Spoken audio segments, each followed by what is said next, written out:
Update naman po sa lagay ng panahon. Nanatili ang severe tropical storm Christine sa Cordillera Administrative Region.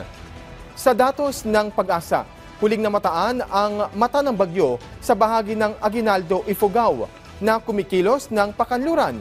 May lakas ito ng hangin na 95 km per hour at pagbugsong 115 km per hour. Kaugnay nito, nakataas ang Tropical Cyclone Wind Signal number 3 sa ilang lugar sa Luzon, kabilang ang katimugang bahagi ng Cagayan, Isabela, Quirino, Nueva Vizcaya at iba pa.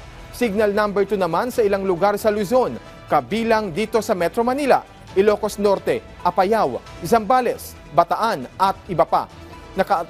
Nakataas din ang signal number 1 sa ilan pang lugar sa Luzon at Visayas, kabilang Aklan, Capiz, Antique at iba pa.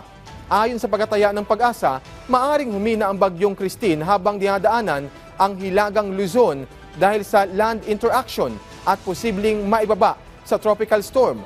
Samantala, isa pang sama ng panahon ang binabantayan ng Pag-asa na posibleng pumasok sa bansa sa loob ng 24 oras.